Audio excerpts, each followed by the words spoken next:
Hi sweeties, how are you doing? Welcome to Nanyacim. If this is your first time of coming across this channel, sweetheart, kindly smash the subscribe button, turn on the notification so you get notified each time I upload, and please give this video a thumb up. I appreciate you all, and I want to say a very big thank you for all the support. You all are the very best. So today we'll be checking out the modern day lynching.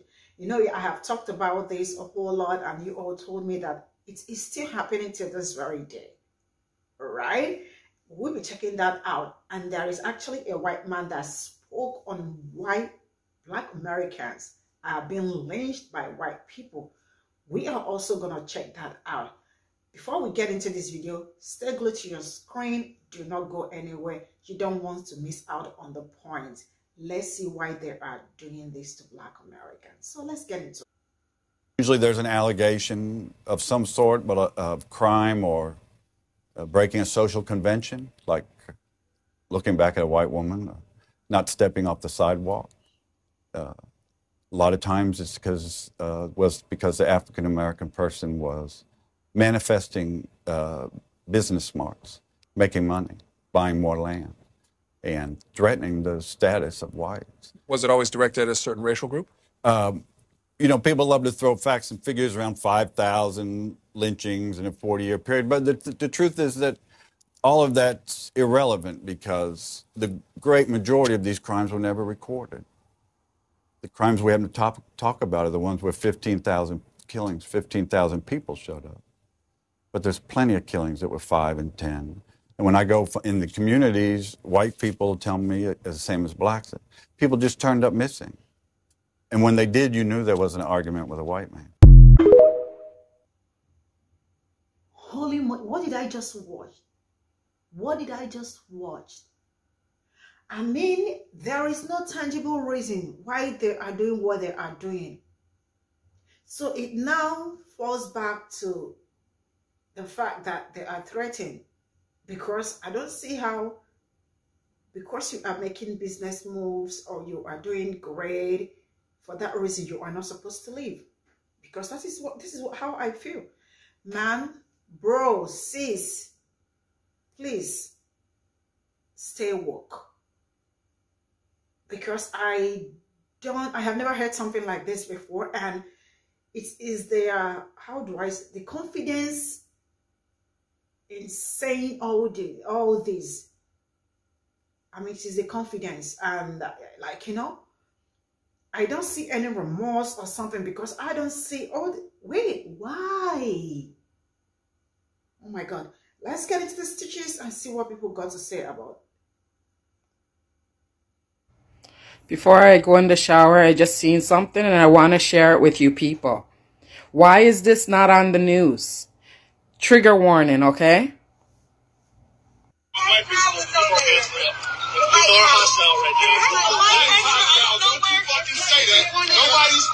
This is Jason Walker laying on the ground dying.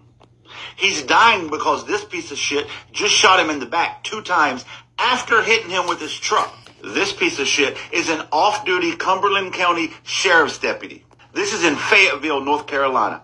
After hitting Jason Walker with his truck and shooting him in the back 2 times, he is now on the phone with the police, not rendering aid to the man he just hit and shot.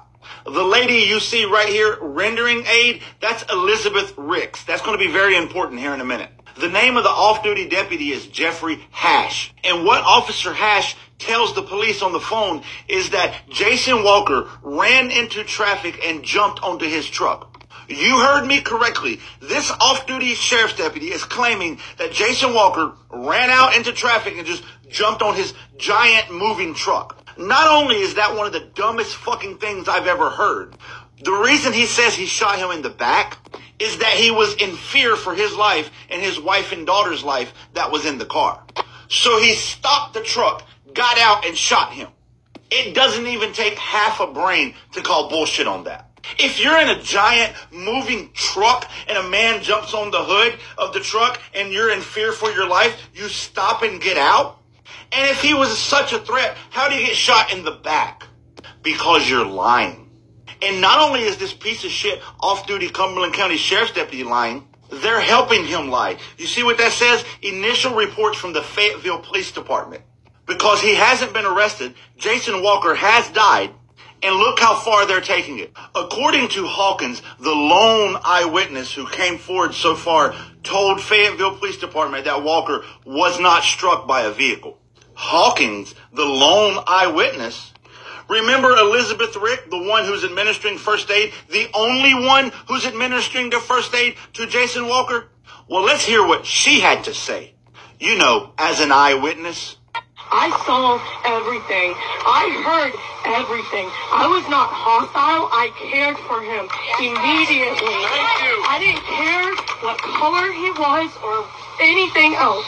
I saw a brother. I saw someone. He needed me because no one else was going to help him. No one else. And I'm saying this. He was not acting crazy. He didn't jump on traffic.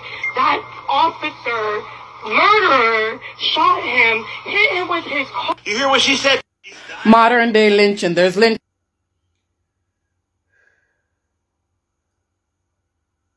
Juneteenth weekend, on the first year that it's actually federally recognized, a black man was found hung.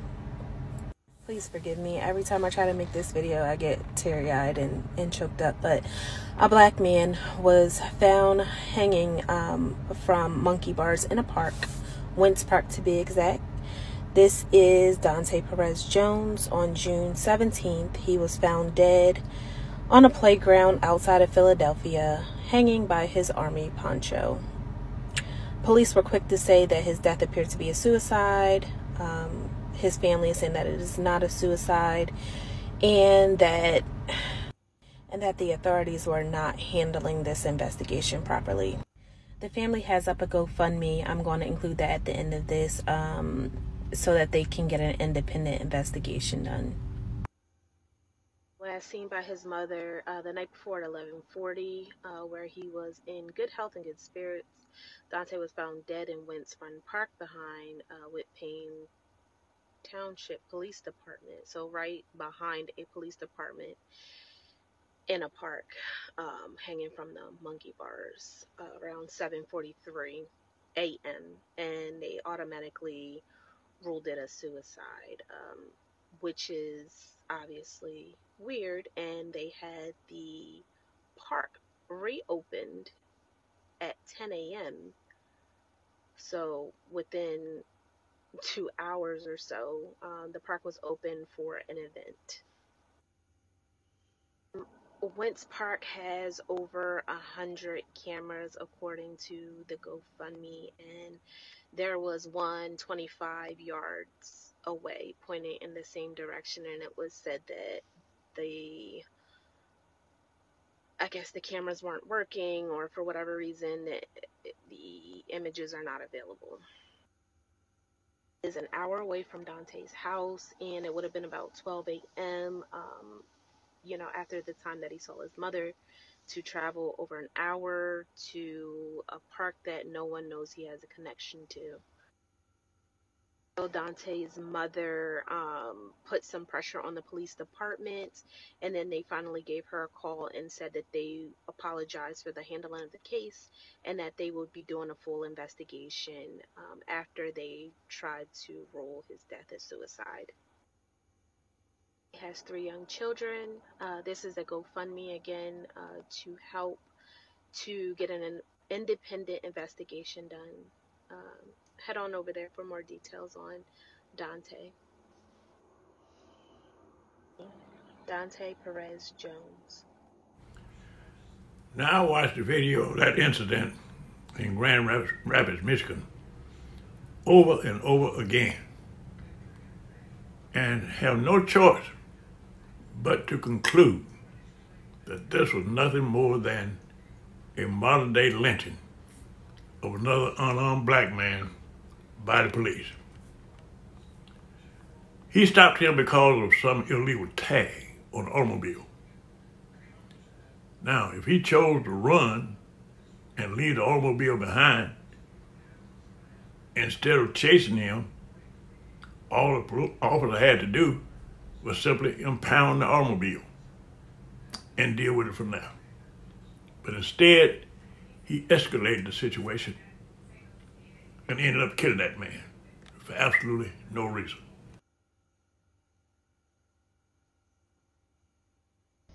29-year-old Peter Spencer was found in Rockland Township, 80 miles north of Pittsburgh, Pennsylvania, on December 12th, the same day Brenda and Lauren were found dead. He was found on a cabin lawn on a hunting trip with 4 white men, shot 9 times. 9 times. He has a baby on the way. This former co-worker had admitted to the police that also were called by the former co-worker who reported it at 2:30 a.m., sounding a little bit too close like Ahmaud Arbery. We had an altercation. He didn't know the other 3 white men that were here. And in the result of self-defense, we shot him, all of us, 9 times. That is not self-defense. Today is the Second Amendment. That is a modern-day lynching. You do not hide behind that. Step on Rockland Township's neck.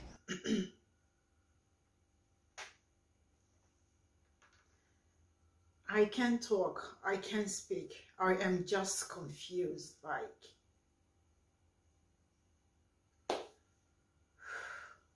all I can say is, please, wherever you are, I hope you stay safe. And please, if you are not comfortable with some friends, probably people you hung around with, there is no need hanging around or hanging out with them or being around them. If they do not want you, don't go. Because, like, you know, some are going to just go out with their friends and probably without telling their families where they are, and they may not come back. And these are not just like, it was a planned lynch. Because a full-grown man can just go, like, they all call them, it's like, like all of them are all suicide. I don't even know what I am saying. I am just confused. Like, how is all these, how are they all happening to a particular people, to a certain people, to a specific people? Man, we all human beings. Don't you get it? Don't you get it? How do you take a life you did not even make? How? I mean, all these that I reacted to are different experiences, different stories. There are not, it is not like people from different places talking about modern lynching. Just to tell you, it is happening and it is real. Stay safe out there, folks. Really, stay safe. See you all in my next video. Bye for now.